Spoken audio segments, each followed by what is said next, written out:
தியா, கைய விடு.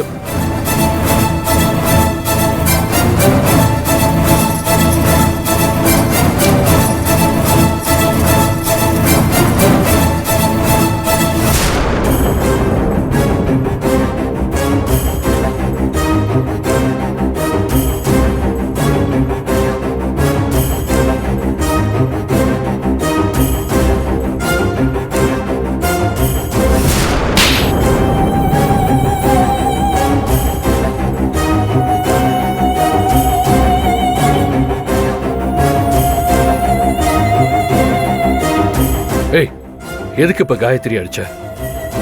ஏய், ஒன்னதான் கேக்குறேன், எதுக்கு இப்ப காயத்ரி அடிச்ச? இப்படி வேலை செய்யறவளோட வெளியில சுத்திக்கிட்டு இருக்கியே, உனக்கு வெக்கமா இல்ல? பார், உனக்கு ஏற்கனவே நான் சொல்லியிருக்கேன், எங்க விஷயத்துல நீ தலையிடாதன்னு. மறுபடியும் நீ தலையிட்ட, அதுக்கப்புறம் நடக்கிறத வேற சொல்லிட்ட. உங்களுக்குள்ள அப்படி என்ன நடக்குது? ஊரெல்லாம் ஏமாத்திட்டு தெரியுறீங்களா? நாங்க என்னமோ பண்றோம், அத பத்தி உனக்கு என்ன கவலை? நீ உன் வேலையை மட்டும் பாரு.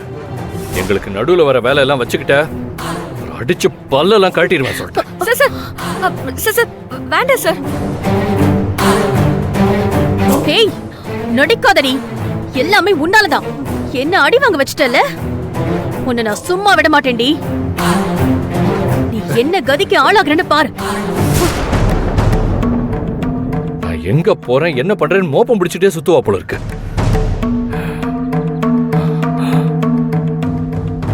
காயத்ரி, சாரி காயத்ரி.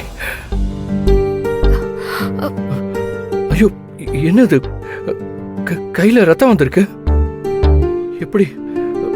வளையல் உடைஞ்சதுல கையில காயமாயிடுச்சா? சரி வா காயத்ரி, நம்ம உடனே கிளினிக் போலாம்.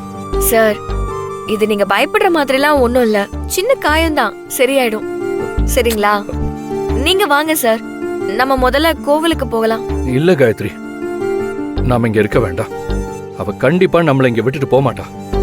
கழுகு மாதிரி நம்மளையே சுத்தி சுத்தி தான் வந்துகிட்டு இருப்பா. நம்ம வேற எங்கேயாவது போலாம். நீ வா.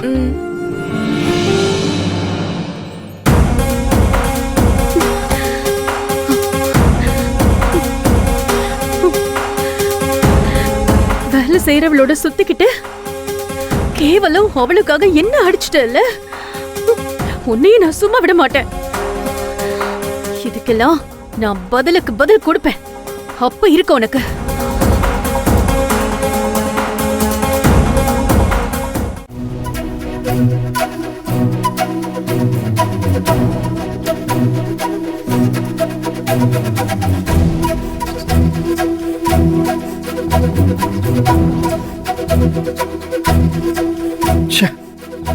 தியா இப்படி ஒரு பைத்தியக்காரியா இருப்பான்னு நான் நினைச்சு கூட பார்க்கல. அவளுக்கு ஏன் மேலதான் கோபம், அத ஓ மேல காட்டிட்டு போறா. விடுங்க சார், ஏதோ தெரியாம பண்ணிட்டா. இது தெரியாம பண்ற காரியமா? ஒரு சின்ன பையன் விளையாடுற ஆர்வத்துல என் மேல மோதினா, அது தெரியாம பண்ணது. ஆனா இவ பண்ணது அப்படியா?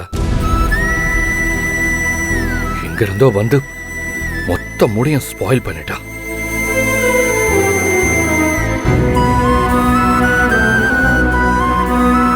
கையை எப்படி பண்ணி வச்சிருக்க பாரு, காயமா இருக்கு. அதெல்லாம் ஒண்ணு இல்ல சார், இன்னும் கொஞ்ச நேரத்துல காஞ்சி போய் சரியாயிடும். அவ காரணமே இல்லாம அடிக்கிறா, பார்த்துட்டு நீயும் சும்மா இருக்க. நீயும் வச்சு வாங்க வேண்டியதானே? அதான் நான் விட்டேன் ஒரு அறை. 10 நாளைக்கு விண்ணு விண்ணு வலி இருந்துட்டே இருக்கும்.